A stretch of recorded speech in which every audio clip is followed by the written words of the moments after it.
Muy buenas noches, hermanos. Dios los bendiga grandemente.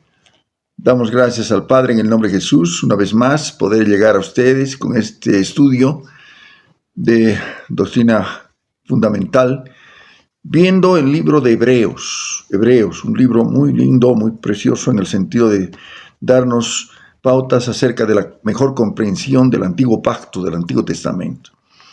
Para eso vamos a, como siempre, dar gracias al Señor en oración. Padre, en el nombre de Jesús te damos gracias, Señor, por esta noche. Ayúdanos a entender, a discernir, a profundizar este libro, Señor, que estás permitiendo que desarrollemos. Gracias por tu palabra. Gracias, Señor, porque podemos acceder a tus escrituras, Padre Santo, que es palabra viva, palabra de Dios. Gracias, Señor, porque eres bueno para siempre, para siempre. La gloria a ti, la honra a ti y el poder y la alabanza a ti, Señor. Gracias, Padre. En el nombre de Jesús, ayúdanos, abre los corazones, los oídos espirituales, profundizar y discernir más y más tu palabra, Señor. Gracias, Padre. En nombre de Jesús, amén. Amén.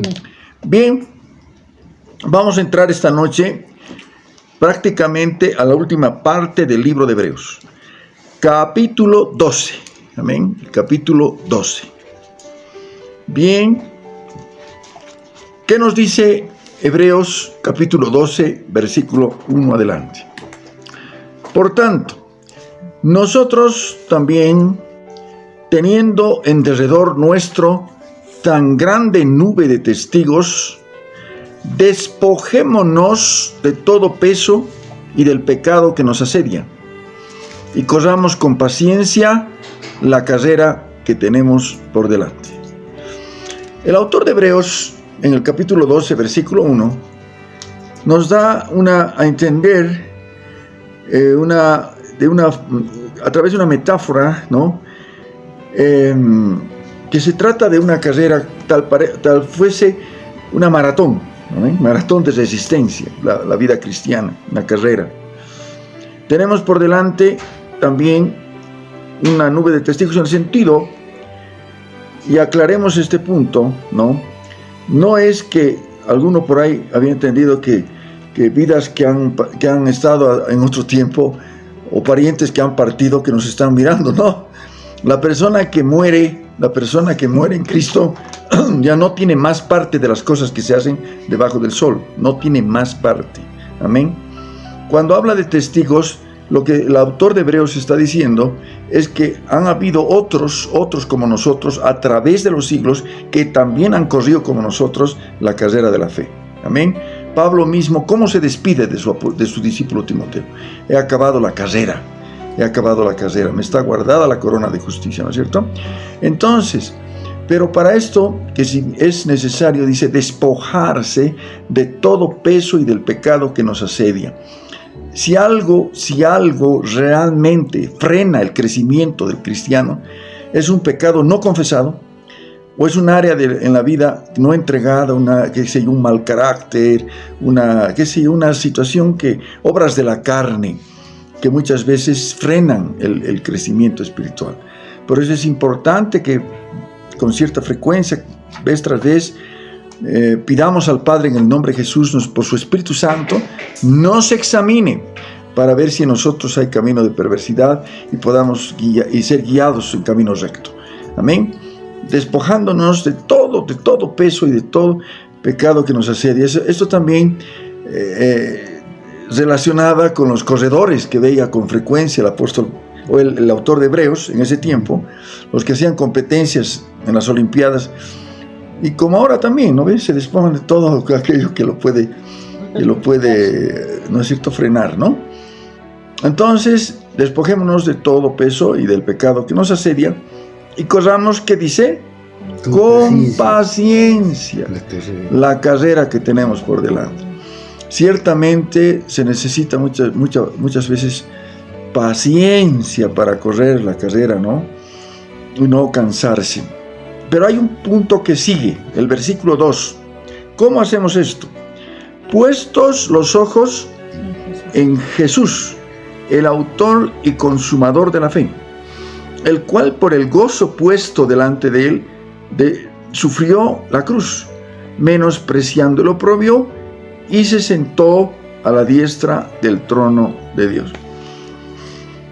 ¿En quién debemos poner los ojos? En Cristo Jesús. Esto, cuando escudriño este versículo, me hace recuerdo al pasaje cuando en los evangelios se registra que Pedro, cuando quiso caminar sobre el agua, cuando vio que el Señor estaba caminando sobre las aguas, y él también quiso, y se bajó, y escuchó primero que el Señor le dijo, ven. Y te fijas en ese pasaje, escuchó las palabras del Señor Jesús, ven. Ni corto ni perezoso, Pedro se baja de la barca y empieza a caminar rumbo a Jesús. Mientras tenía puestos los ojos en Jesús, no había problema. El momento que vio que realmente vio las circunstancias, empezó a hundir, ¿no? Exactamente lo que nos pasa. Cuando vemos más el problema que el que nos puede solucionar del problema, como decían, hay una expresión que escuché hace tantísimo tiempo, decía, yo no voy diciendo cuán grande es mi problema, yo voy diciendo cuán grande es mi Dios. Amén. Amén. Ciertamente no es fácil las pruebas, no estoy minimizando las circunstancias difíciles, pero cuando el enemigo trata de que pongamos la situación, los ojos en el problema y estemos ahí, no le demos gusto, sino puestos los ojos en Jesús. Él está en control. Siempre está en control y siempre va a estar en control. Nunca te olvides que Él tiene la primera palabra y la última palabra. Él es en definitiva, amén. A pesar de las circunstancias que podamos estar pasando, Él tiene la salida, amén.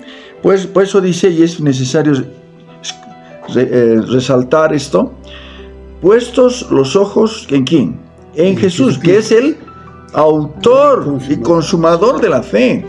¿Cuántas veces se necesita fe? Amén. Pero el autor y consumador es el Señor. Amén. Y es a Él al quien hay que pedirle, aumentanos la fe. Amén. El cual, dice, por el gozo puesto delante de Él, sufrió la cruz. Y aquí tal parece, si leemos con cuidadito, tal parece una aparente contradicción. ¿Por qué? ¿Cómo puede haber gozo si sabía que iba a pasar por la cruz? Además que hemos compartido una de las muertes más crueles, más terribles, espantosas de ese tiempo. Los romanos, ¿saben cuándo no han inventado ahí el crucificar? Ciertamente, en el Antiguo Testamento, por si acaso, había maldito el que es colgado el madero, ¿no es cierto? Ese era un madero, pero que colgaban a los reyes que los habían conquistado muertos, cuerpos muertos como un testimonio, digamos, después al atardecer los enterraban, ¿no es cierto? Pero en este caso los crucificaban vivos. No puede ni siquiera imaginarse el espantoso dolor que debe ser y la crueldad, ¿no? Pero entonces volvemos al punto. ¿Cómo es que aquí combina estos aspectos? ¿Qué dice otra vez? Vamos a leer. Puestos los ojos ¿en quién? En Jesús, el autor y consumador de la fe, el cual por el gozo puesto delante de Él, sufrió la cruz, menospreciando el oprobio. ¿Qué es el oprobio? Burla. Y se sentó a la diestra del trono de Dios. Menospreciándose, dijo, bueno, ya. Entonces, Él aceptó pasar por esa tan tremenda y cruel muerte, ¿no es cierto? Pero, ¿dónde encontramos por el gozo puesto delante de Él? Ya en la cruz registran 7 palabras los evangelios. Son las palabras de la cruz. Hay varias, ¿no es cierto? Dice, ¿por qué me has abandonado? Después dice, a Juan le dice, ay, tu madre, y a María, ay, a tu hijo, ¿no? Varios, ¿no? Ahora bien, ¿cuál fue una de las palabras de Jesús en la cruz? Perdónalos, Padre, porque no saben lo que hacen. ¿Te das cuenta en semejante? ¿Por qué? Y expresó esto en el sentido de ¿qué? Que al morir en la cruz, ¿no es cierto? Él en la distancia, él estaba viendo. Cuando dijo al Padre, no saben lo que hacen, también perfectamente podía haber agregado, pero un día sabrán, un día me conocerán, un día alabarán y vendrán y me conocerán, yo seré para ellos su Dios y su Señor. Amén.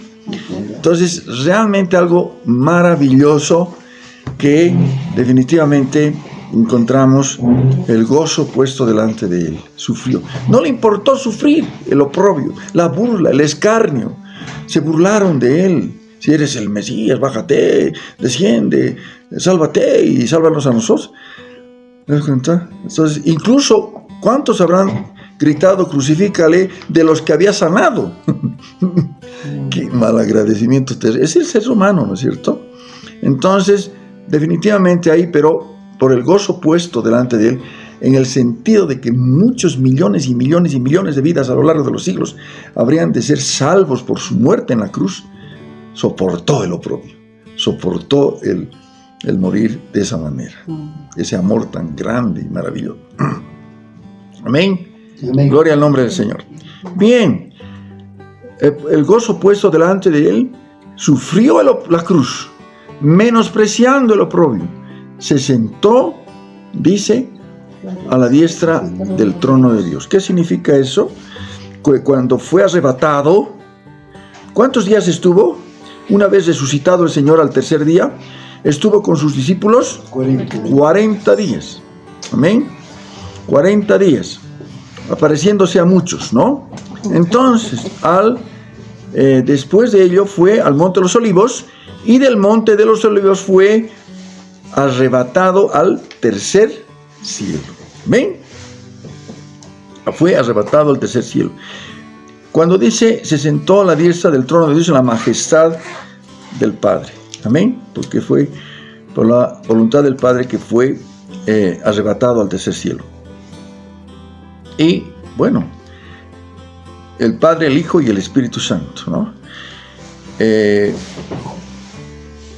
Bien, versículo 3. Considerad aquel que sufrió tal contradicción de pecadores contra sí mismo, para que vuestro ánimo no se canse hasta desmayar.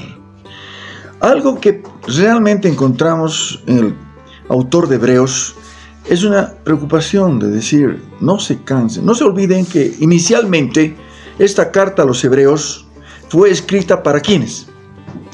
Para aquellos judíos que estaban saliendo de la ley. Amén. Y recibiendo a Cristo como Señor y Salvador, ¿no? Pero estaban siendo atacados por los judaizantes, en fin, una serie de pruebas tenían. Y con todo lo que estaba pasando y la persecución a los cristianos, estaban como que a punto de retroceder, de desmayar. Pero esto mismo nos puede pasar. ¿Por qué? Porque en el mundo tendréis aflicción, pero confiad, yo he vencido al mundo. Dice, pero ahí lo pone al Señor como ejemplo y dice, considerad aquel que sufrió tal contradicción de pecadores. ¿Qué significa eso, contradicción de pecadores? Hay esa palabra que dice que la piedra que los edificadores desecharon ha venido a ser cabeza del ángulo. Los religiosos se oponían, los religiosos le empezaban a cuestionar, los fariseos, los saduceos, de la misma gente, decían, ¿será? ¿No será? ¿Cómo será? Y le cuestionaban, le contradecían. Cantidad de contradicciones. Imagínense ustedes, qué tremendo. El Señor Jesús siempre fue Dios. No tenía por qué venir y hacerse hombre y soportar semejantes contradicciones, oprobios, burlas. ¿Te das cuenta? Qué increíble, ¿no? Pero dice, considerad aquel que sufrió tal contradicción de pecadores contra sí mismo, para que vuestro ánimo no se canse hasta desmayar, ¿no? Muchas veces dicen, no, pero es que ya no puedo. Ya no. Y si el Señor Jesús soportó, eso fue el ejemplo perfecto, porque el Verbo se hizo carne, habitó entre nosotros, participó de nuestra humana debilidad, se cansó, etcétera, etcétera. ¿Amén? ¿Amén? Amén. Bien, porque dice versículo 4, capítulo 12 del libro de Hebreos, ¿no? Porque aún, dice, es interesante esto, porque aún no habéis resistido hasta la sangre, combatiendo contra el pecado. ¿Qué es lo que está diciendo el autor de Hebreos? Porque no habéis resistido hasta la sangre. ¿Hasta cuánto tenemos que nosotros testificar y fortalecernos en el Señor? Noten ustedes, recuerden ustedes cuál es el pasaje en Hechos capítulo 1. Me seréis testigos en Jerusalén, Judea, Samaria, hasta el último de la tierra. Evidentemente, testigo es aquel que atestigua de algo que ha visto y ha oído, ¿no es cierto? Cuando tú testificas, cuando haces tu testimonio, estás testificando de algo que has vivido. Pero en el original griego dice, me seréis mártires. Mártires. Ese es el término de testigo, mártires. Amén. Entonces, hasta la muerte. ¿Ya? ¿Debemos ser fieles al Señor? Sí, hasta la muerte, si es posible. Amén. Por eso dice, aún no habéis resistido hasta la sangre, combatiendo contra el pecado. O sea, prácticamente, si lo vamos a resumir en dos expresiones, esto sería santidad radical y compromiso total. Santidad radical y compromiso total. Ese era el espíritu de Elías, que después se mostró en el espíritu de Juan el Bautista. Compromiso total y santidad radical. Habéis resistido hasta la sangre, combatiendo contra el pecado. Versículo 5, 12:5. Y habéis ya olvidado la exhortación que como hijos se os dirige diciendo: Hijo mío, no menosprecies la disciplina del Señor, ni desmayes cuando eres reprendido por Él. Versículo 6, esto que a algunos no les gusta mucho. El Señor al que ama disciplina y azota al que recibe por hijo. Otra vez, el Señor al que ama disciplina. Un padre que ama disciplina. Un padre que ama corrige. Un padre que ama, evidentemente, provee, bendice, pero también corrige. Amén. Y no menosprecies la disciplina del Señor. Muchos se enojan, ya no quieren, ¿no es cierto? Y el Señor le hace una pregunta. Les hizo una pregunta a los discípulos, el Señor. Y tal vez esa pregunta se extiende por todos los tiempos y las edades. ¿Ustedes también seguirán? Muchos ya no seguían. Muchos de sus discípulos se volvieron, ya no andaban con Él. ¿Eso dónde está? En Juan 6:66, ¿no es cierto? Muchos de sus discípulos se volvieron, ya no andaban con Él. Porque muchos son corregidos, y a veces disciplinados, porque el Señor dice, al que ama, disciplina. Y dice, azota al que toma por hijo. Al que toma por hijo. ¿Por qué? Son sus hijos, pues, son sus hijos, ¿no es cierto? Y nos corrige. Pero una vez hecha la herida, Él también la sana. Él también la restaura, Él también y su restauración, eso es hermoso, ¿no? Porque si bien hay un momento de caída, la restauración es mejor que al original, que al principio, porque uno ya aprende, ¿no? Aprende, amén. Gloria a Dios. Vamos más adelante. Vamos al versículo 7 del capítulo 12 de Hebreos. Si soportáis la disciplina, Dios os trata como hijos. Porque ¿qué hijo es aquel a quien el Padre no disciplina? Subraya esto. Pero si se os deja sin disciplina, de la cual todos han sido participantes, entonces sois ¿qué? Bastardos. Y no hay, ¿qué es un bastardo? El que no sabe quién es su padre. No, pero si sabemos quién es nuestro Padre, sabemos que nuestro Padre nos corrige. Amén. Y más vale que aprendamos, ¿no? Y aceptemos y soportemos la disciplina. Versículo 9, Hebreos 12:9. Por otra parte, tuvimos a nuestros padres terrenales que nos disciplinaban y los venerábamos. ¿Por qué no obedeceremos mucho mejor al Padre de los Espíritus y viviremos?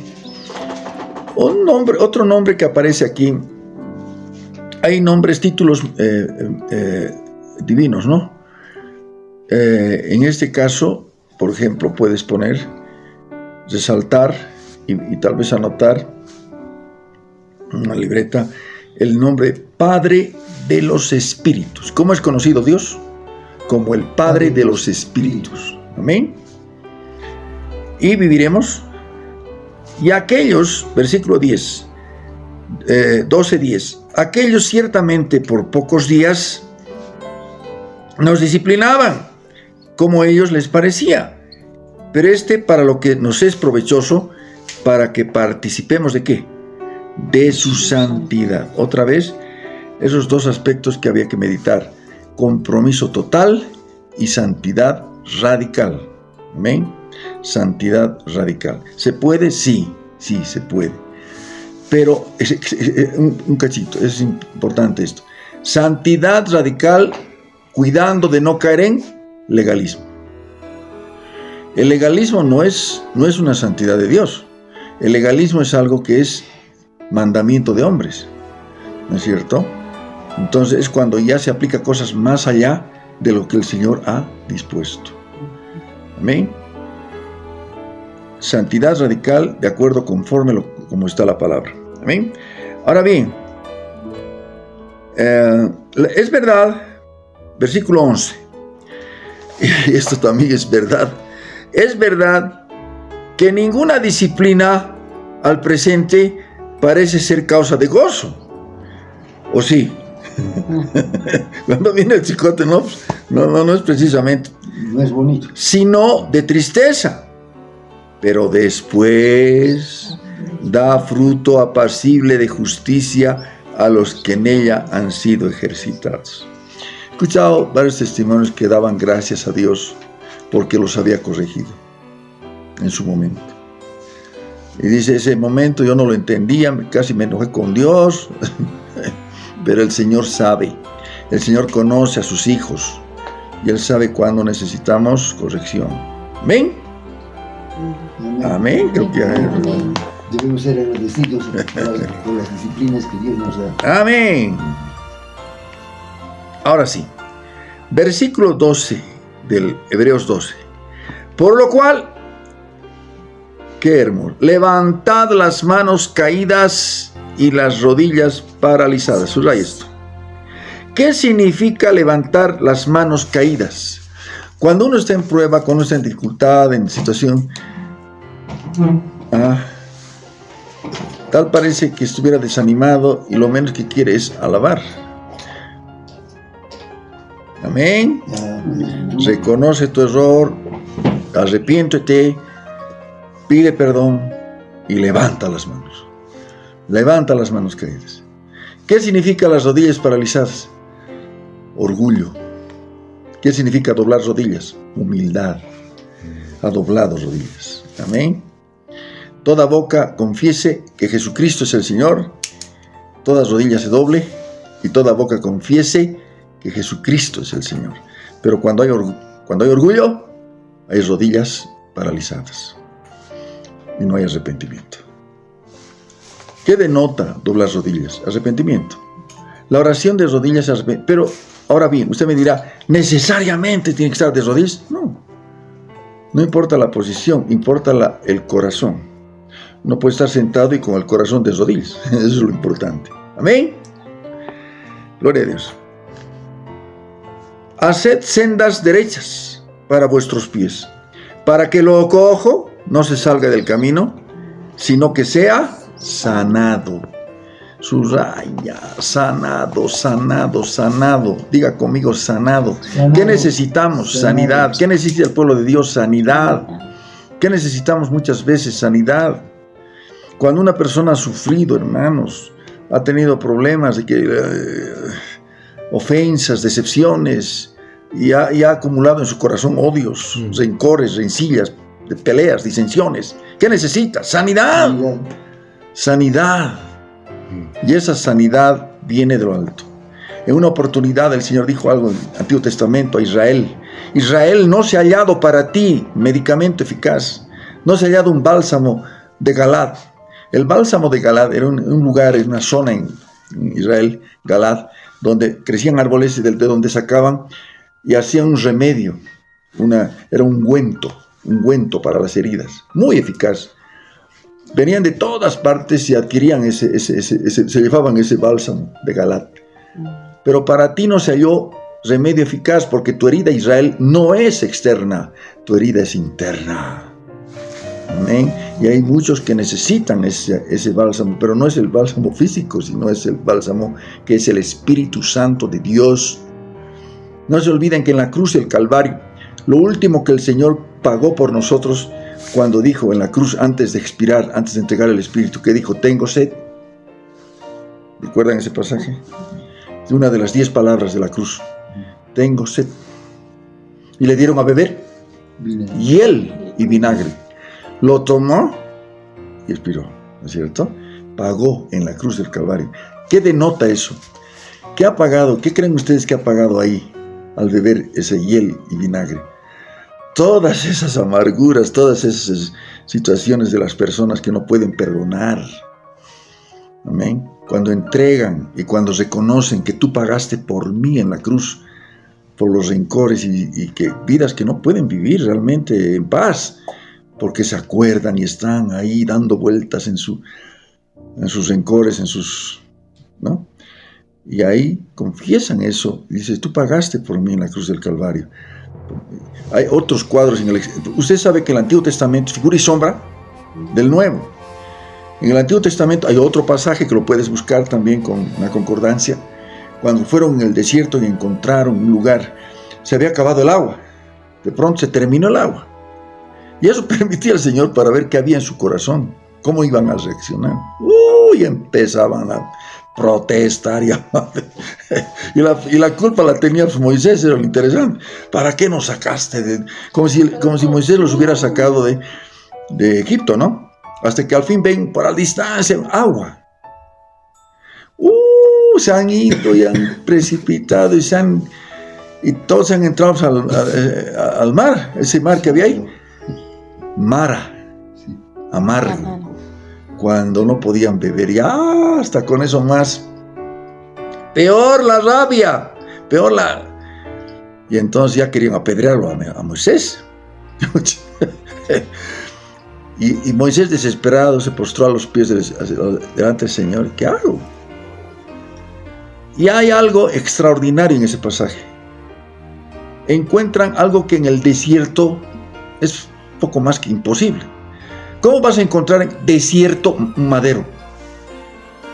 Y hay un madero. Toma ese madero, agarra el madero y échalo al agua y lo arroja al agua y se endulzan las aguas y pueden beber.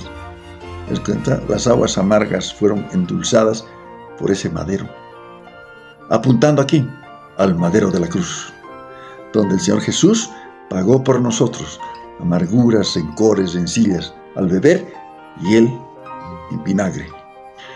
¿Acaso no hay un dicho que dice, tal fulano de tal es esa señora vinagre? Dice, terribles, porque son personas que no han perdonado. Y bueno, hombres y mujeres de todas las edades. Qué terrible es la amargura. Qué destructor es la amargura. Y qué obstáculo para recibir la bendición. Personas que podían sin eso haber recibido bendición abundante, se quitan bendición por esa amargura. Porque la amargura tiene mucha relación con el orgullo. La amargura tiene mucha estrecha relación. No, ¿por qué? ¿Por qué eso? Amén, hacerme a mí. Y ahora, ¿y vos quién eres? Al rey le hicieron peores cosas. ¿No? Ese juicio injusto que le han hecho, totalmente injusto, ¿no es cierto? Entonces, definitivamente es necesario pedir sanidad. Si se humillare mi pueblo. ¿Dónde está eso? Primera de Crónicas 7:14, pasaje de oro en las Escrituras. Si se humillare mi pueblo, sobre el cual mi nombre es invocado, y clamaren y buscaren mi rostro, yo iré desde los cielos, perdonaré su pecado y sanaré su tierra. Sanaré su tierra, ¿no? Entonces, definitivamente es maravilloso. Seguimos. Y como que estamos compartiendo esto, versículo 14, Hebreos 12:14. Corrobora el autor de Hebreos cuando dice: Seguid la paz ¿con quién? ¿Con tus amiguitos? ¿Con los que te llevas bien? ¿Ah? ¿Dice eso? Con todos. Ciertamente, hay personas con las cuales no es fácil llevarse bien, sí. Pero el Señor nos dice que no hagamos distinciones. Amén. Seguid la paz con todos. No justifiques tu enojo, tu bronca y que maldigas a otros. No. Seguid la paz con todos. Porque todos, cada uno personalmente dará cuenta de sus actos. Amén. Seguid la paz ¿con quién? Con todos. Y la santidad sin la cual nadie verá al Señor. ¿Quieres ver al Señor? Mantén un corazón limpio, una mente renovada. Que no haya nada en tu corazón que impida que un día lo podamos ver cara a cara. Gloria a Dios. Amén. Por eso, qué tremendo este versículo. Versículo 15. Hebreos 14, 15. Mirad bien, cuidado. No sea que alguno deje de alcanzar la gracia de Dios, que brotando alguna raíz de amargura los estorbe y por ella muchos sean contaminados. Este es un pasaje demasiado importante. Mira bien, no sea que alguno deje de alcanzar la gracia. El solo hecho de pensar que uno puede dejar de alcanzar la gracia de Dios es ya, Dios mío, la peor desgracia que puede existir. Amén. Porque la gracia es un favor inmerecido. Es un favor que no te lo mereces. Pero puedes dejar de alcanzar esa gracia si permites que gane tu corazón la amargura. Amén. Que brotando alguna raíz de amargura os estorbe y por ella muchos sean contaminados. O sea que el asunto no es solamente de uno, sino que aquel que ha permitido una raíz de amargura en su corazón, no solamente se contamina a él, sino contamina a otros. Un padre de familia, por ejemplo, que viene amargado y que hace conocer eso a su familia y los demás, todos, ¿te das cuenta? Tremendo, qué terrible. Ahí está, la palabra es clara cuando dice, mirad bien, no sea que alguno deje de alcanzar la gracia de Dios, que brotando alguna raíz de amargura os estorbe y por ellos muchos sean contaminados. No sea que algún fornicario profano como Esaú, que por una sola comida vendió su primogénito. ¿Recuerdan el relato ese de Jacob y Esaú? Volviendo, Esaú era cazador y Esaú era más de tiendas. Era buen cocinero además. Entonces, no había cazado nada de Esaú, y retorna y ve que su hermano estaba haciendo un potaje, ¿no es cierto? Plato de lentejas. Como estaba de hambre, dice, a ver, pásame tu lentejita. Y Jacob, que no era el primogénito. Esaú era el primogénito. ¿Por qué? Habían nacido prácticamente al mismo tiempo.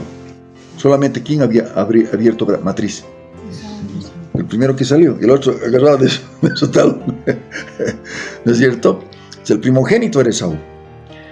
Véndeme tu primogenitura. ¿Por qué le diría véndeme? Se vende algo que vale. Algo que vale. No puedes vender piedras, no puedes vender cosas que no tienen valor. Vendes algo que vale. ¿Y cuál fue de la abundancia del corazón? Habla la boca. ¿Cuál fue lo que dijo? ¿Qué dijo Esaú? ¿Para qué me va a servir la primogenitura? Dámala. Y la vendió por un plato de lentejas. Menospreció la primogenitura. Otra vez, figura y sombra. ¿Cuál es la figura y sombra del antiguo para el nuevo? En este tiempo, ¿qué sería? El cristiano que menosprecia su llamado. El cristiano que por un momento de placer, por un plato de lentejas, vende, porque somos primogénitos. Ahora, en el Antiguo Testamento era el que abría matriz, pero ahora, en la dispensación de la gracia, ¿cuáles son primogénitos? pero yo soy el ultimito, no importa si soy el ultimito de tu casa, todos somos primicias, todos somos primogénitos, todos somos primero para el Señor. Amén. ¿Y qué está haciendo el cristiano al irse otra vez a embadurnarse en las cosas del mundo? Está menospreciando la primogenitura. ¿Por qué? Por una situación que ha pasado de amargura. No, ya, eso de ser bonito, nada que ver aquí. ¿Me entiende? Entonces menosprecia eso y se vuelve a las cosas de las cuales el Señor lo sacó. Pero dice, por eso es que se relaciona esto. No sea que haya algún fornicario profano, como Esaú, que por una sola comida vendió su primogenitura. Porque ya sabéis que aún después, deseando heredar la bendición, fue ¿qué? Desechado. No hubo oportunidad para el arrepentimiento, aunque la procuró con lágrimas. ¿Por qué será esto? A algunos que les conflictúa esto. Pero si lo ha procurado con lágrimas, no sé, parece... No. Es que hay que hacer una diferencia. ¿Qué es el arrepentimiento? ¿Y qué es el remordimiento? Eso lo he podido ver en personas que se encuentran detenidas en el penal. Que parece que estuvieran arrepentidos, están haciendo un laguito de tanta lágrima. Pero están tristes, pero por lo que están ahí adentro, o por lo que les han hecho. Eso es remordimiento. Otra cosa es el arrepentimiento. Dice, el llanto del mundo es para muerte. El llanto que según Dios es para arrepentimiento. Es reconocer que se ha hecho daño, es reconocer que se ha hecho algo y dejar de hacer lo que se está haciendo. ¿Amén? Pero en Esaú era la bronca. Procuró con lágrimas, sí, pero eran lágrimas de bronca. ¿Por qué? Porque dijo, ¿cuál fue el relato bíblico que tú puedes leer en el Antiguo Testamento, en la vida de Esaú y Jacob? Es que cuando se supo que le había quitado la primogenitura, ¿qué hizo? Después de la muerte del papá, tú sigues. Lo ha amenazado a Jacob. Y por eso Jacob tuvo que huir al norte, donde sus parientes, donde 20 años estuvo ahí. Y la madre que le indujo a eso, para que lo engañe a su papá. Cómo la conducta de las madres también es terrible. Lo indujo a esto y al final tuvo que despacharlo a su hijo porque dijo, he escuchado que tu hermano te va a dar muerte, y nunca lo volvió a ver. Porque Jacob se fue donde su tío Labán, vamos, ya estuvo 20 años, cuando volvió ya su madre no vivía. ¿Ven? Son errores que se van cometiendo. Ahora bien, versículo 18, capítulo 12. Porque no os habéis acercado al monte que se podía palpar, que ardía en fuego, a la oscuridad, a las tinieblas, a la tempestad, al sonido de la trompeta, a la voz que hablaba, la cual los que la oyeron rogaron que no se les hablase más. ¿A qué se está refiriendo el autor de Hebreos? Se está refiriendo a la forma como se manifestaba la gloria de Dios en el Antiguo Testamento. Sonido de bocina, sonido de trompeta, era tremendo. Todo el mundo estaba temblando, porque era la manifestación de la gloria era tremenda, ¿no es cierto? ¿No? Es más, dice, porque no podían soportar, dice el versículo 20, porque no podían soportar lo que se le ordenaba. Si a una bestia tocar el monte, será apedreado o pasada con dardo. Tan terrible era lo que se veía, que el mismo Moisés dijo, estoy espantado y temblando. Hoy, ¿qué dice la Escritura? Que los demonios creen y... ¿Sabes qué es lo triste? Que hay cristianos que ni creen ni tiemblan. Eso es verdad. ¿No es cierto? Es terrible. Porque debemos nosotros cuidar la salvación con temor y temblor. Pero en el Antiguo Testamento, esa era la forma como se manifestaba la gloria. ¿No? La gloria de Dios. Uf, tremendo. Ahora bien, ¿qué dice más adelante? El mismo Moisés, que ustedes saben que Moisés es el personaje prominente del Antiguo Testamento. No hubo como Moisés otro varón que haya hablado con Dios como quien habla con su compañero. Tal era la comunión, pero incluso él temblaba, como dice acá el mismo Moisés, ¿no es cierto?, ante la manifestación de la gloria de Dios. Ahora bien, ¿qué dice? Tan terrible era que lo que se veía que Moisés dijo, espantado estoy y temblando. Versículo 22, sino que en el caso nuestro, en la dispensación de la gracia, en lo que estamos viviendo hoy, en este tiempo, la iglesia, hoy os habéis acercado al monte de Sión, a la ciudad del Dios vivo, Jerusalén la celestial, la compañía de muchos millares de ángeles. Qué hermoso este versículo. A la congregación de los primogénitos que están inscritos en los cielos, a Dios, el juez de todos, a los espíritus de los justos hechos perfectos. Amén. ¿Qué está diciendo? Congregación de los primogénitos. Somos primogénitos, somos primicias del Señor. Amén. Están inscritos en los cielos. Pregunto, ¿tu nombre está inscrito en los cielos? Amén. En el libro de la vida. Amén. Entonces, a Dios, el juez de todos, a los espíritus de los justos hechos perfectos. Y hay el 24, a Jesús, el mediador del nuevo pacto. ¿Quién era el mediador en el Antiguo Testamento? El sumo sacerdote. Ahora, en esta dispensación, el Señor Jesús es nuestro mediador del nuevo pacto. Y a la sangre rociada, ¿qué dice? Subrayan. Habla mejor que la de Abel.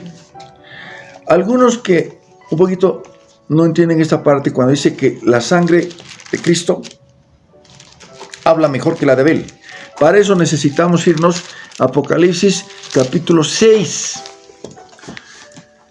9, 6, 9. Apocalipsis 6, 9. ¿Dónde están en este momento los que van partiendo en calidad de mártires por causa de Cristo? 6:9. Cuando abrió el quinto sello, vi bajo el altar las almas de los que habían sido muertos por causa de la palabra de Dios y por el testimonio que tenían. Y clamaban a gran voz diciendo, ¿qué dice? ¿Hasta cuándo, Señor santo y verdadero, no juzgas y vengas nuestra sangre de los que moran en la tierra? Y se les dieron vestiduras blancas y se les dijo que descansasen todavía un poco de tiempo hasta que se completara el número de sus consiervos y sus hermanos que también habían de ser muertos como ellos. ¿Están siendo muertos ahora? Hay lugares donde no se permite la predicación para nada y están siendo perseguidos y muertos por causa de Cristo. Todas esas almas están bajo aquí, cuando se abre, está en el quinto sello, ahí se revela que están en el tercer cielo. Pero ¿cuál es su clamor? Están clamando por venganza, pero ¿acaso no es malo vengar? No, justa venganza. Ellos no quieren hacer, mía es la venganza, yo daré el pago, dice el Señor. Por eso ellos reclaman la justa venganza de parte de Dios en aquellos que les han dado muerte. Entonces esa sangre está clamando justa venganza. Por eso la sangre de Cristo es mejor que la de Abel, porque Abel, como tantos otros mártires a través de los siglos, ¿qué claman? Justa venganza. La sangre de Cristo, misericordia. Amén. Esa misericordia del Rey que clama la sangre preciosa de Cristo Jesús, que clama mejor que la de Abel. Amén. Gloria al nombre del Señor. Bien, versículo 25. Hebreos 12, 25. Mirad que no desechéis al que habla, porque si no escaparon aquellos que desecharon al que los amonestaba en la tierra, mucho menos nosotros si desecharemos al que amonesta desde los cielos. Amén. La voz del cual conmovió entonces la tierra, ¿no? Pero ahora ha prometido diciendo, aún una vez, y conmoveré no solamente la tierra, sino también el cielo. ¿Cuándo creen que va a ser esto? En la gran tribulación. Va a conmover el cielo y la tierra con todo lo que se va a dar en ese tiempo de gran tribulación. ¿Amén? Ahora bien, y esta frase, a una vez indica la remoción de las cosas movibles como cosas hechas para que queden las inconmovibles. Esto tiene que ver con el pasaje que dice que el mundo pasa, y sus deseos, y sus pasiones, y todas sus miserias, ¿no? El mundo pasa, pero el que hace la voluntad de Dios permanece para siempre. Yo les hago una pregunta, hermanos. ¿Ustedes creen que todo va a seguir igualito, igualito, igualito por siempre y para siempre? ¿Qué es lo único eterno? Dios. Y además, las almas. Las almas no mueren. ¿Amén? Pero todo lo demás va a ser deshecho. Todo va a ser deshecho. O sea, es tremendo cuando el hombre se agarra de algo y le pone títulos, ¿no? Esto es por siempre y para siempre. Por siempre y para siempre. Entonces va a llegar un momento en que todo va a ser deshecho. Eso dice Pedro. Vamos a llegar en un momento a escudriñar ese versículo. A ver, vamos a Pedro, por favor, cuando nos habla precisamente de las cosas que van a ser deshechas, ¿no es cierto? ¿Y dónde está eso? En Segunda de Pedro, ¿no es cierto? Cuando habla del día del Señor, capítulo 3, amén.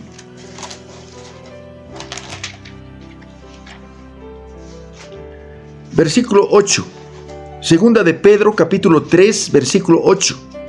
Mas, oh amados, no ignoréis esto, que para el Señor un día, 1000 años, y 1000 años, el Señor no retarda su promesa, según algunos la tienen por tardanza, sino que es que paciente para con nosotros, no queriendo que ninguno perezca, sino que todos procedan ¿a qué?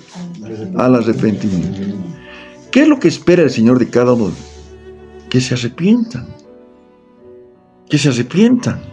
¿Qué significa arrepentirse? Dejar de hacer lo que se está haciendo.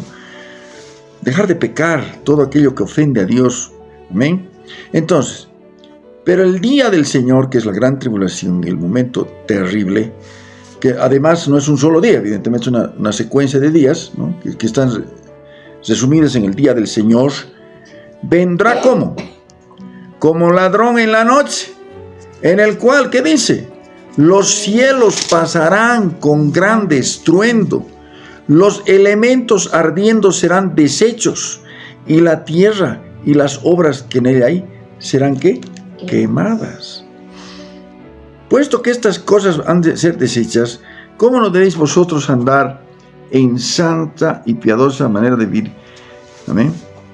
Entonces, esperando y apresurándoos para la venida del día de Dios, el cual los cielos encendiéndose serán deshechos, los elementos siendo quemados se fundirán. Amén. Entonces, volviendo otra vez a Hebreos capítulo 12, versículo 28, así que recibiendo nosotros un reino inconmovible. 27, Hebreos 12, 27. Esta frase, aún una vez, indica la remoción de las cosas movibles, como cosas hechas para que queden las... ¿Qué será inconmovible, por ejemplo? La Nueva Jerusalén. Inconmovible, ¿no es cierto? Entonces, así que recibiendo nosotros un reino inconmovible, tengamos gratitud y mediante ella sirvamos a Dios, agradándole ¿cómo? Con temor y reverencia. Porque nuestro Dios es fuego consumidor. ¿Cuántas veces se considera al Señor como el osito cariñosito, que es el que permisivo, que permite? No. Nuestro Dios es amor. ¿Cuántos dicen amén? Inmenso amor, inmensa misericordia. Tan grande amor que no le ha placido venir y hacerse hombre y soportar el oprobio y todo lo que ha pasado por nosotros. Pero también es santo y es justo y es fuego inconmovible. Aquellos que andan, los burladores que se andan escarneciendo del cristianismo y de los cristianos y estos aleluya y estos haciéndose los burladores y los que se apoyan en cosas materiales y que se jactan de sus títulos y de sus logros, un día sabrán que ese de quien se burlaron había sido un fuego consumidor. Tremendo. Más vale que más pronto que antes, más vale con prudencia, hoy sirvamos al Señor con temor y reverencia, con gratitud, con amor, sirviéndolo de corazón, porque Él es merecedor de ser servido, amado, reverenciado, bendecido. Amén. ¿Cuántos dicen amén? Amén. Capítulo 13. Capítulo 13. Permanezca el amor fraternal. ¿Qué es eso? ¿Qué significa eso? El amor entre hermanos. El amor fraternal. No os olvidéis de la hospitalidad, porque por ella algunos sin saberlo hospedaron ángeles. Acordaos de los presos, como si estuvierais presos juntamente, dice, con ellos. De los maltratados, como que también nosotros mismos, como vosotros mismos estáis en el cuerpo. Amén. Versículo 4, 13:4. Honroso sea en todo el matrimonio, el hecho sin mancilla, pero los fornicarios y los adúlteros los juzgará Dios. Es tan fuerte esto que el único pecado que el padre acepta para divorcio es adulterio, ¿no? Pero dice, a los fornicarios y a los adúlteros los juzgará Dios. Pero ¿qué estamos viviendo en este tiempo final, previo a la venida del Señor? Valores totalmente trastocados. Dice, no hay problema. Hay que ser progresistas. ¿Han escuchado el término? Progresista es aquel que tiene más de una mujer, el que vive... Soy libre. No se dan cuenta que eso es libertinaje. Una cosa es la libertad y otra cosa es el libertinaje, ¿no es cierto? Y bueno, y todo eso. La moral ya pues está por los suelos y los valores trastocados. ¿Por qué?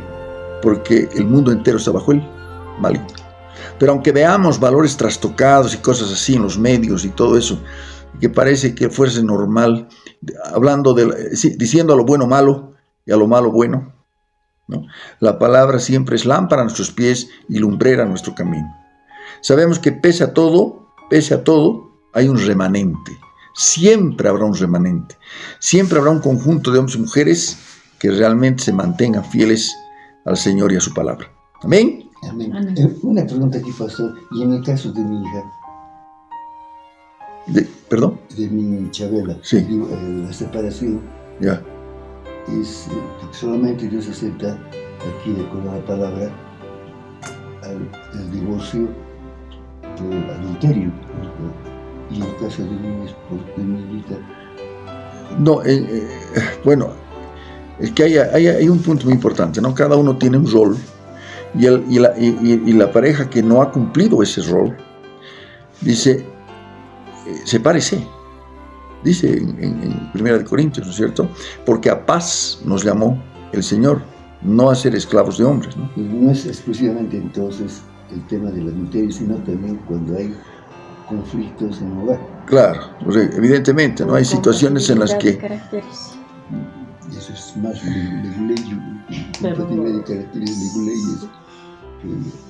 ¿No? Que evidentemente el pecado que definitivamente el Señor muestra como motivo de divorcio es el adulterio, ¿no es cierto?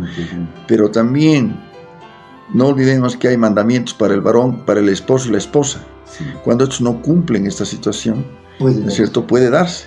¿Por qué? Porque a paz nos llamó el Señor, no a ser esclavos de hombres, ¿no?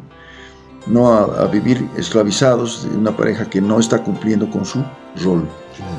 ¿No? La opinión, por ejemplo, de que fue no sé, papá, el esposo de mi hija, se fue directamente diciendo, no, yo no he nacido para ser padre, no sé cómo no sé ser padre. No ya, listo, ahí lo... Él mismo se descalifica, ¿no? Amén. Ahora, versículo 5, 13:5, Hebreos 13:5. Sean vuestras costumbres sin avaricia, contentos con los que tenéis ahora, porque Él dijo, no te desampararé ni te dejaré. Aquí, hermanos, es importante lo siguiente.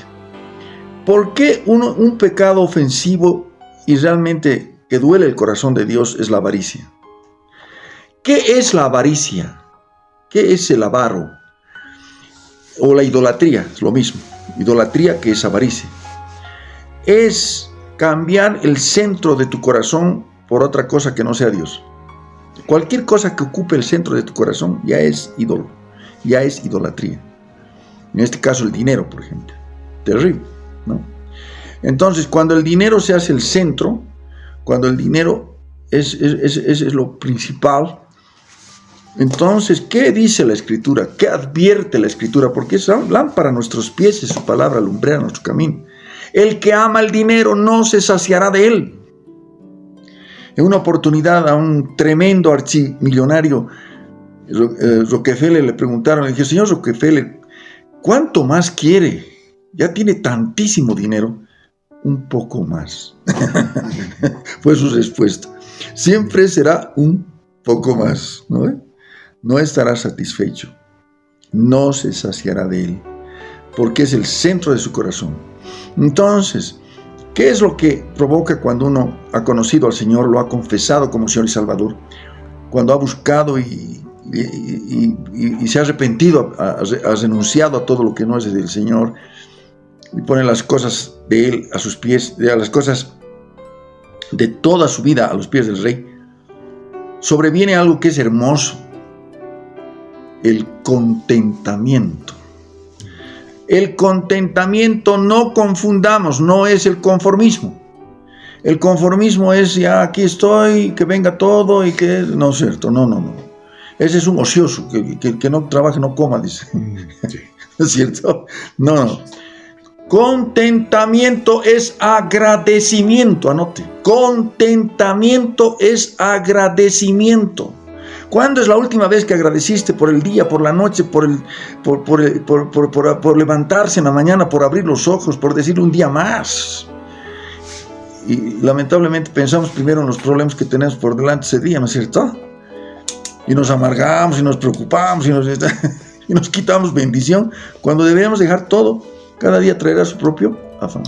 Contentamiento es agradecer lo que ya tienes. Hay gente que está buscando otra cosa del vecino, del fulano, del pariente, ¿no es cierto? Y anda siempre descontento porque está buscando lo que no tiene sin agradecer lo que ya tiene.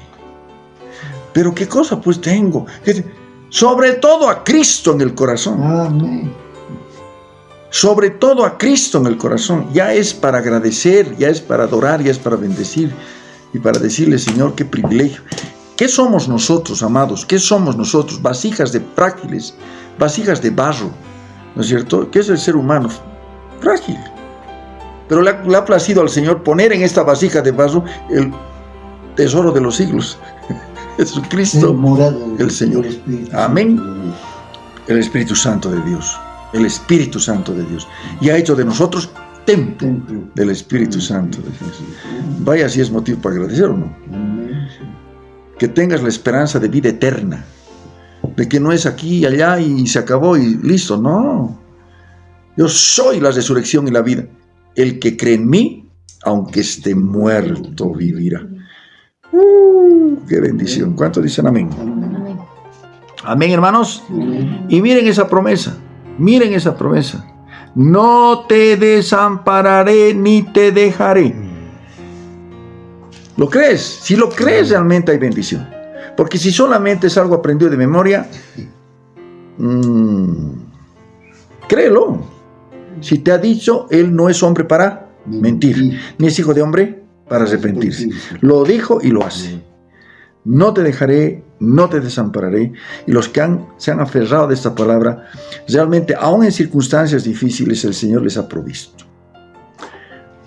De manera que podamos decir confiadamente, el Señor es mi ayudador. No temeré lo que me pueda hacer el hombre. ¿Sabes qué es triste? Temer más al hombre que a Dios. Y a veces se teme más al hombre que a Dios. Terrible. Terrible. Aquel que quiere agradar más al superior, aquel que quiere ser. No digo que, hermanos amados, no nos sujetemos a las autoridades, sí, pero no podemos obedecer cosas que van en contra de la voluntad de Dios y de su palabra. Amén. Acordaos de vuestros pastores que os hablaban la palabra de Dios. Considerad cuál haya sido el resultado de su conducta, imitad su fe. Qué bello este versículo, subráyalo por favor, y si puedes lo puedes anotar. Yo siempre aconsejo lo siguiente, y estoy viendo que a veces se hace eso y los felicito. Es una buena práctica anotar puño y letra la palabra. Tenga su cuadernito y anote puño y letra porque se memoriza mejor. Amén. Dice, Jesucristo es el mismo ayer, hoy y por los siglos. Usted sabe que toda la escritura, desde Génesis a Apocalipsis, habla de Jesucristo, da testimonio de Jesucristo.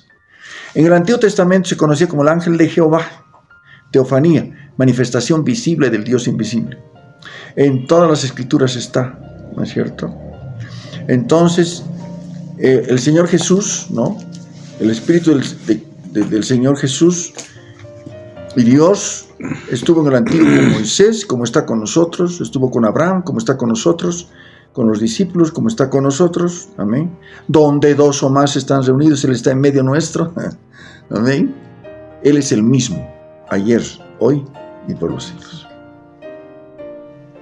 Ese es un problema, por ejemplo, de las mentes religiosas. Las mentes, nos sacó de ahí,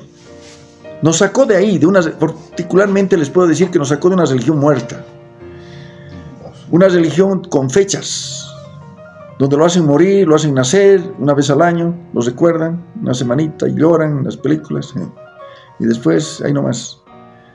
El Señor Jesús no vino atrayendo una religión, de las tantas religiones que hay. Usted ponga en internet religión y va a encontrar de todo, de toda factura, ¿no es cierto? Él no vino a traer una religión, vino a traer una relación personal con Él, para tenerlo en el corazón, para confesarlo como Señor y Salvador, para tenerlo 365 días al año. ¿Amén? De muchos sus fundadores, prácticamente de los fundadores de las religiones, sus huesos están en sus tumbas. Hay una tumba que está vacía, porque Él vive, nosotros también viviremos. Amén. Ahí está, Él es el mismo, ayer, hoy y por los siglos. Gloria a Dios. No os dejéis, dice, llevar de doctrinas diversas y extrañas, porque buena cosa es afirmar el corazón con la gracia, no con viandas que nunca aprovecharon a los que se han ocupado de ellas. Generalmente hay sectas y hay doctrinas que dicen que comiendo esto, haciendo dieta, haciendo esto, lo otro, vas a ser más espiritual. Cuando la Biblia nos dice que el reino de Dios no consiste en comida ni bebida. ¿Amén? ¿Amén? Amén. Amor y poder de Dios. Paz, amor y poder de Dios. Gloria a Dios. Entonces vamos ya a Hebreos capítulo 13, versículo 10. Tenemos un altar del cual no tienen derecho de comer los que sirven al tabernáculo.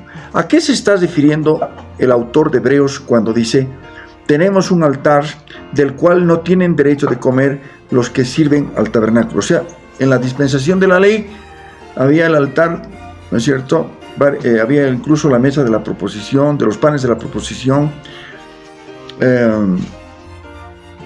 ¿Quiénes servían en el tabernáculo directamente? Únicamente los sacerdotes, levitas, ¿no es cierto? En la ley mosaica. No. Nosotros tenemos un altar en el centro. ¿Altar qué es al final? Es un punto de encuentro con Dios. El altar es el punto de encuentro con Dios. Amén. Tenemos un altar del cual no tiene derecho de comer los que sirven al tabernáculo. Porque el versículo 11, porque los cuerpos de aquellos animales cuya sangre a causa del pecado es introducida en el santuario por el sumo sacerdote, son quemados fuera del campamento. ¿No es cierto? Eso era en la ley. Amén. Versículo 12, por lo cual también Jesús, para santificar al pueblo mediante su propia sangre, padeció fuera de la puerta. Históricamente hablando, hermanos amados, ustedes han escuchado hablar del lugar donde fue crucificado el Señor. ¿Qué se llamaba ese lugar? Gólgota. Gólgota, el Gólgota. El Gólgota era un lugar fuera de la ciudad, fuera de la puerta. Eso significa prácticamente el lugar de malditos, pues, ¿no? Los que morían ahí, ¿no? Entonces, por nosotros se hizo maldición, fuera de la puerta. Pero en el Antiguo Testamento, uno de los sacrificios era ese. Parte del sistema sacrificial era sacar fuera de la puerta al sacrificio. Apuntando aquí, a que Jesucristo también por nosotros sería eso, ¿ya? Fuera de la puerta se ofrecería el sacrificio. Amén. Entonces, siempre tomando eso, los cuerpos de aquellos animales, versículo 11, cuya sangre a causa del pecado es introducida en el santuario por el son quemados fuera del campamento. Por lo cual también Jesús, versículo 12, para santificar al pueblo mediante su propia sangre, padeció fuera de la puerta. Recuerden siempre, hermanos amados, el sistema sacrificial apuntaba a Jesucristo. Los corderos que eran ofrecidos apuntaban a Jesucristo, el Cordero de Dios que quita el pecado del mundo. Amén. Apuntaban. ¿Qué hacía la sangre de los que se van a sacrificar? ¿Qué hacía la sangre? Sin derramamiento de sangre no había perdón de pecados, ¿no es cierto? Era cubrir los pecados, perdonar los pecados, pero no quitarlos. La única sangre que quitó los pecados es la sangre de Cristo Jesús, porque Él se ofreció por nosotros, voluntariamente. Entonces, salgamos pues a Él fuera del campamento llevando su vituperio, porque no tenemos de aquí ciudad permanente, sino buscamos la porvenir. Así que ofrezcamos siempre a Dios, por medio de Él, sacrificio de alabanza, es decir, fruto de labios que confiesan su nombre. ¿Amén? Cuando alabas, estás ofreciendo un sacrificio espiritual. Estás ofreciendo un sacrificio de alabanza, fruto de labios que confiesan su nombre. Cuando lo haces de corazón, ciertamente. No cantas por cantar, ni por... ¿no es cierto? Entonces, ofrezcamos también a Dios, por medio de Él, sacrificio de alabanza, fruto de labios que confiesan su nombre. Y de hacer bien y de la ayuda mutua, no os olvidéis, porque de tales, subraya, sacrificios se agrada a Dios. ¿Cómo eran los sacrificios en el Antiguo Testamento? Corderos, machos cabríos, una serie de cosas. ¿Cómo son los sacrificios ahora? Sacrificios espirituales. De estos sacrificios se agrada Dios. Y esto, por favor, me lo subraya bastante. Obedeced a vuestros pastores, sujetaos a ellos. Escuche, porque ellos velan por vuestras almas como quienes han de dar cuenta, para que lo hagan con alegría, con gozo, no quejándose, porque esto no es provechoso.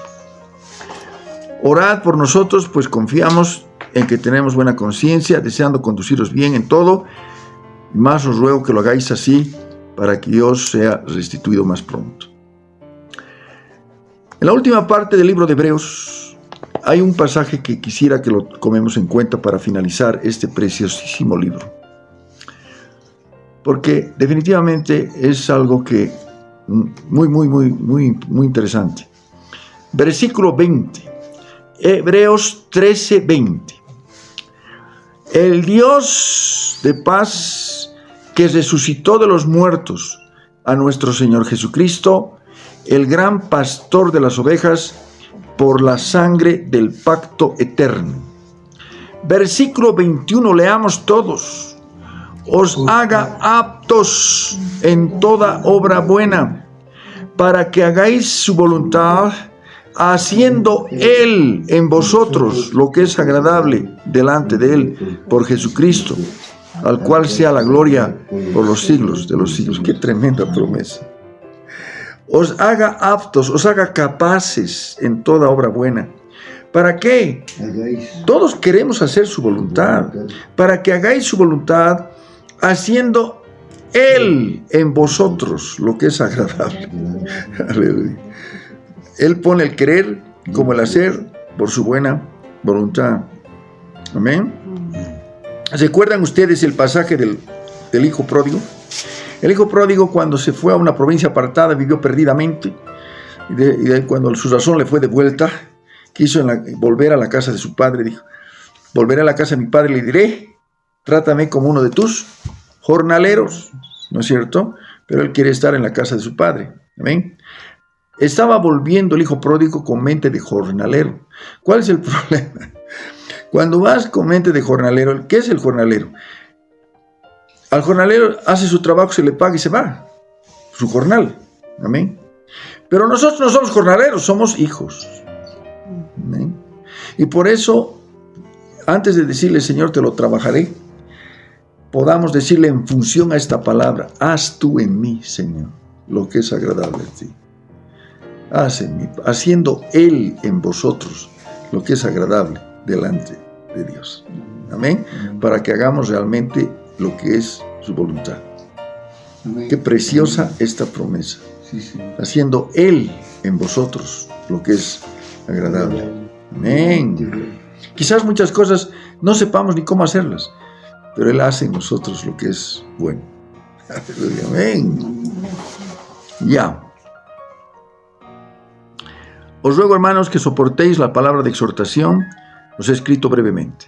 Sabe que está en libertad vuestro hermano Timoteo, con el cual, si viniere pronto, iré a veros. Saludad a todos vuestros pastores y a todos los santos. Los de Italia os saludan. La gracia sea con todos vosotros. Todos decimos amén. Amén. Y a todos los que están con el hermano. Amén. Gloria a Dios. Amén. Padre amado, bendito Dios, te damos gracias, Señor, por este tiempo precioso que has permitido que podamos completar este preciosísimo libro de Hebreos. Gracias, Señor, porque eres bueno. Gracias, Padre Santo, por tus promesas, por mostrarnos que el Antiguo Testamento era figura y sombra del Nuevo, que el Antiguo Testamento contenía todo aquello que después se hizo realidad en la persona de nuestro amado Rey Jesucristo. Porque por esta palabra sabemos, Señor, que eres tú el mismo, ayer, hoy y por los siglos. Para aquellos que piensan que ha sido un Jesús nada más histórico, Señor amado, tú eres el Dios, el único Dios verdadero, el creador de todo absolutamente, Señor. Gracias, Padre Santo, gracias, Señor amado, por esta preciosa verdad que nos muestra, que has permitido que a través del autor de Hebreos, quien quiera que haya sido, Señor, porque lo importante es que lo hizo con la guía plena de tu Espíritu Santo, porque es palabra tuya, Señor. Gracias, Padre Santo, gracias, Señor, y a todos los que de alguna manera han podido ser beneficiarios de este estudio, Señor amado, y del desarrollo de este discipulado, Señor amado. Gracias, Padre. A ti la gloria, a ti la honra, a ti el poder y a ti la alabanza. Permite, Señor amado, que tú puedas hacer en nosotros lo que dice esta promesa, haciendo Él en nosotros lo que es agradable delante de ti. Permítenos, Señor, disponemos nuestras vidas, nuestros cuerpos, nuestro ser, todo nuestro ser, espíritu, alma y cuerpo, para que puedas tú hacer en nosotros lo que sea agradable a tus ojos, Señor. Gracias, Padre. Gracias, Señor. A ti la gloria, la honra, el poder y la alabanza. Y todos decimos amén. El Señor los bendiga grandemente.